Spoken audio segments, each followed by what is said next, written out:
Hello, my wonderful Virgos. I hope you all are doing amazing. Today I'm going to be tapping into the energies of those of you that are currently not in communication with your person. So, as per usual, I will be starting off with an oracle and we can just clarify those existing energies with tarot. Alrighty, for my Virgos in separation, please. Okay.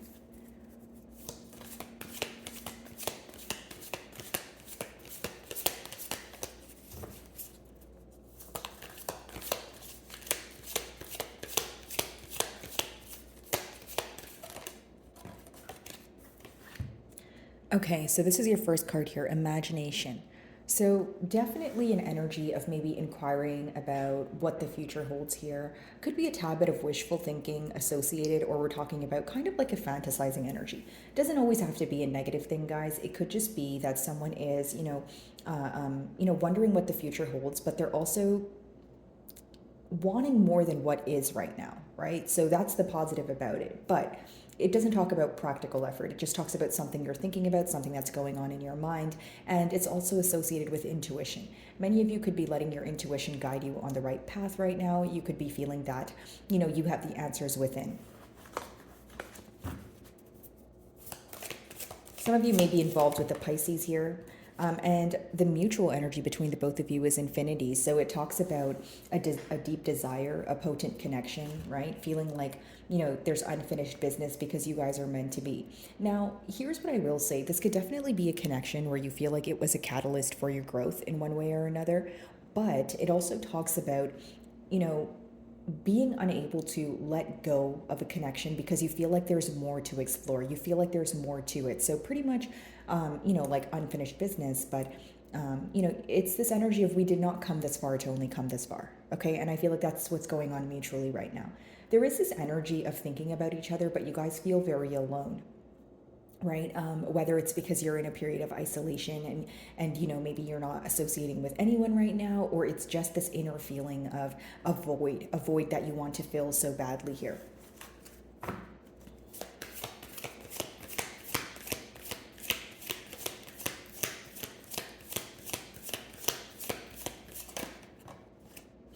Definitely a power battle going on here, okay? Some of you may be involved with the Sagittarius, but here's what I see. With the power battle, it could be a very push and pull energy. Maybe you don't want to reach out, maybe your person doesn't want to reach out, but there is this energy of thinking, okay, well, if one person doesn't give in, or if, we don't overcome, operating from a space of ego, where is this really going to go? This could be the question at hand for you, Virgo. Maybe you feel that you're kind of over what is happening, you're ready to talk about it, you're ready to have that, much needed conversation, if you will, but you're also in that energy of, well, is it my job to do so? Or maybe some of you feel like you are the one to always fix things, so you kind of want to break from that. You understand what I'm saying, Virgo? It's like, just because you know how to take the lead, or you are the bigger person in most scenarios here, it doesn't mean you always want to be, right? There's some sort of reciprocity you want from this person, to confirm the authenticity of their emotions, if that makes sense. All right, let's switch over to tarot. Imagination, what's that about?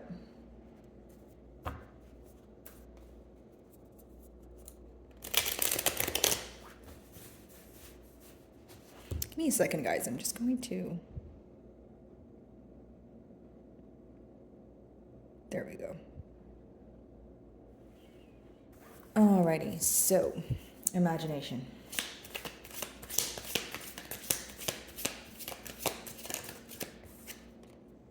Six of Wands. Okay, so again, pretty much what I was saying. What they are fantasizing about is success, which is a good thing. They're not thinking about it in a negative way. Six of Wands talks about success. It talks about, overcoming what may feel like some sort of uphill battle, and you feel like you're finally attaining the progress that you've been desiring for some time.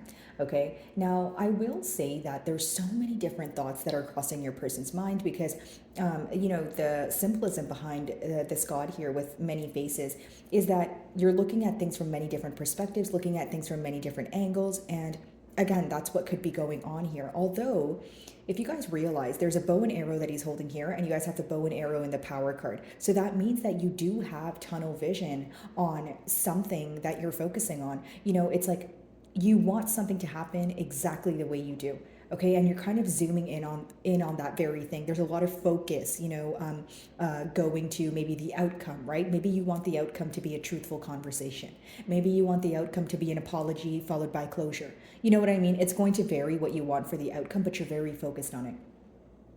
I do feel like for some of you, you may feel your person either has like a double life, or they kind of like, it's like they say one thing and do another. It could be symbolic for someone who's maybe not always sticking to their word or following through with what they say they'll do, right? It's almost a case of, okay, you are not what you say you will do, right? You are what you do. So it's almost like, even if they make you promises, even if they, tell you all the right things, you're like, okay, but where is the practical action behind that? I feel like many of you are shifting your focus and towards something that's growing, or towards something that's progressing for you. You're very tired of the stagnant energy here.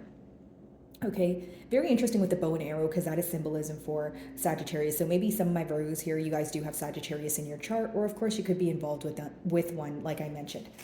But overall, I see this person fantasizing about success, overcoming some sort of change here, but also wanting to be in a period of celebration, right? The Six of Wands is when someone wants to be generous, when they want to celebrate you for who you are.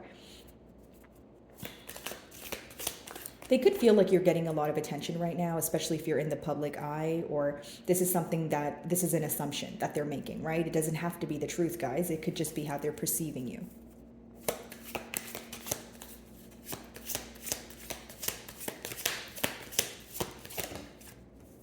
So we have the World card here. So essentially what I see here is a turn of events. Okay, this is good, right? It talks about things changing, or things, progressing after a period of stagnation, and things working out in your favor as well. Now, for many of you, it seems that if you want progress with this person, there needs to be it's pretty much, this card urges you to close out an old cycle, like let go of an old cycle or an old habit, an old way of perception, like perceiving something, perspective, that sort of thing. But in order to have some sort of change, and the World card is also 21, which reduces to 3. So in order to come together, in order to see eye to eye, collaborate, there needs to be this energy of letting go of the past.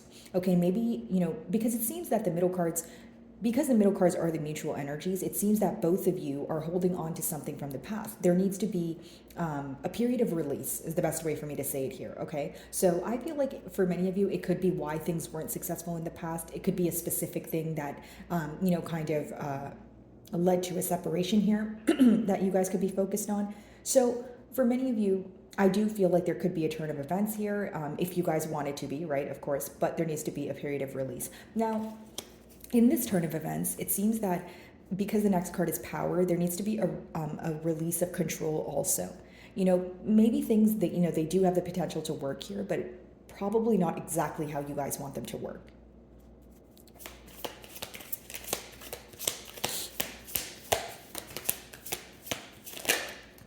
And the High Priestess.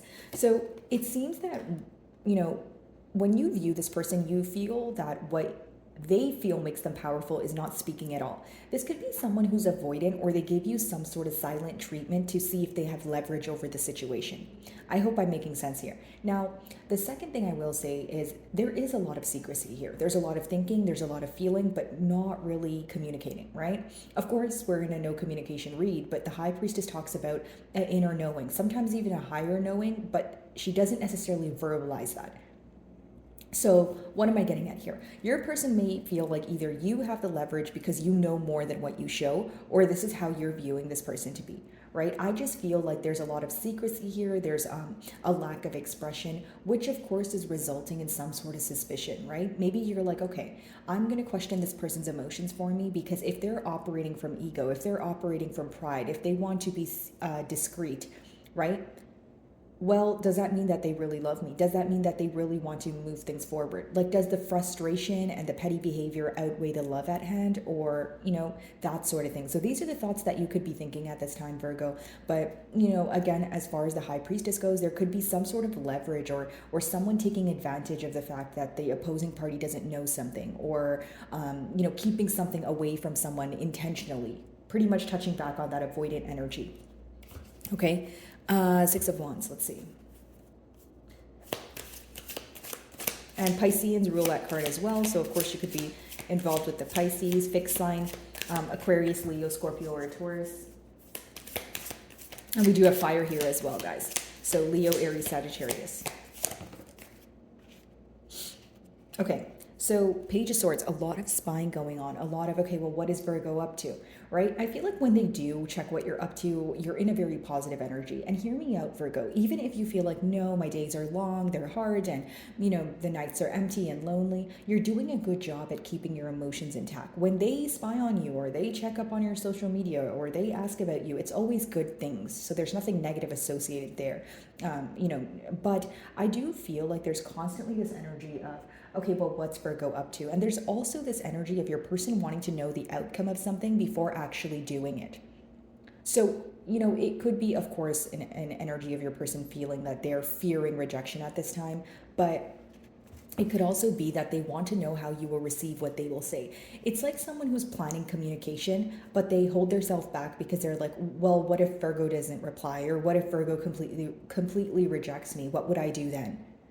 Okay, so now it's more about an energy of, okay, let's try, right? Let's do the first step and see where that goes before, creating all these assumptions. That could be your person's next moves, or that's what the cards are urging them to do here.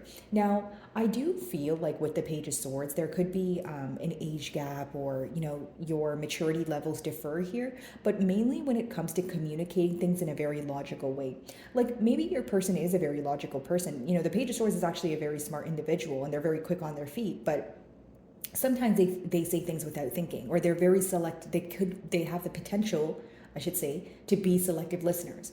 Okay, so for some of you, you want this person to listen to you with the intent of understanding and not just replying. For others of you, you feel that this person has really great goals, and they're able to, they have really great plans, and they tell you the right things, but you feel like when it comes to communicating in a logical way, or figuring out the practical steps to put forward, they kind of bring a lot of confusion alongside with that, right? It's like you want this person to not only be able to think straight, but you want them to be able to communicate with you in a very truthful manner, but also a logical manner. Like, I don't want to use the word childlike, but maybe some of you feel like there's a tad bit of immature tendencies from this person's end, which you wish that they would work on. And of course, guys, there's no judgment here. I'm just reading both energies. Okay, so let's see here.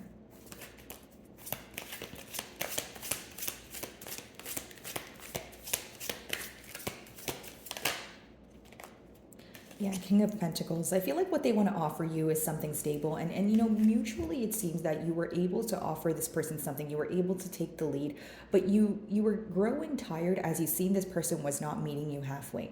The King of Pentacles is a very positive energy. It's someone who will offer you something tangible. It's someone who will be there with you for the long haul. It's someone who knows how to make long-term plans and actually work towards them every day. So chipping away at something every day so that you can have that empire at the end. Or, the end goal is going to differ, of course, guys, but you understand what I'm saying. It's someone who is creating some sort of structure or stability here. Okay, now I feel like the issue here is definitely the lack of reciprocity. And I will be completely honest. There is one individual who is more stable in their personal life, okay? And they're more stable in when it comes to what they want in their love life. There is another individual here who still may be figuring out a couple of things in their personal life, but when it comes to their love life, it's like projecting that energy onto their love life. Like if you're not certain within yourself and what you do, and you feel like you're kind of in a, like a seesaw part of your life, right? Like an up and down part in your life, you're probably not going to be able to offer stability to someone else. Is this something they can work on? Absolutely. Whether this is your energy or your person's, I just am differentiating the two energies here. One person seems to, know what they want and know what they're going to do to attain it, and the opposing party seems to be in a tad bit of an up and down period, right? Like a gray period, like I just mentioned. The High Priestess, let's see.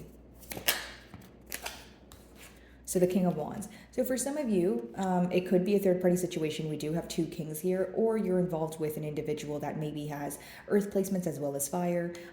But essentially, guys, if it's not about the placements or the astrological signs, it could be that you feel your person sometimes is driven by passion, and sometimes they're driven by, logic or stability. But it's good to have a little bit of both. But here's the thing. When you want someone to be in their King of Pentacles energy and offer you some sort of stability, because that's what you desire here, when your closing cards are King of Wands with the High Priestess, you feel like the secrecy is what does not sit with you. right? The impulsiveness. Like some of you are not looking for that King of Wands, High Priestess energy when it comes to someone that you're wanting a commitment with.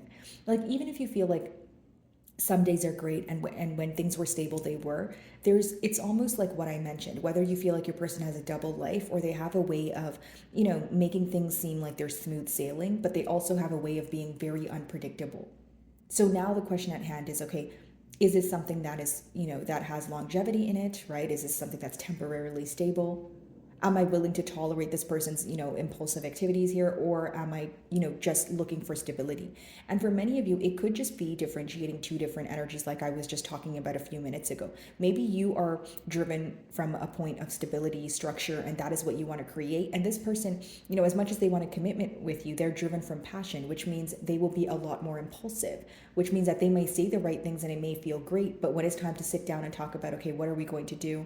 When it comes to talks about commitment or maybe moving out together, that sort of thing, you feel like there's some sort of issues when it comes to talking about grounded plans. So it's like, okay, how are we going to become rooted, right? How are we going to become, make these plans come into fruition if there's only one of us working towards it? Okay. So, my wonderful Virgos, that is what I'm getting for you this week. I really do hope you were able to find a message that resonated with you here today. And thank you so much for your time.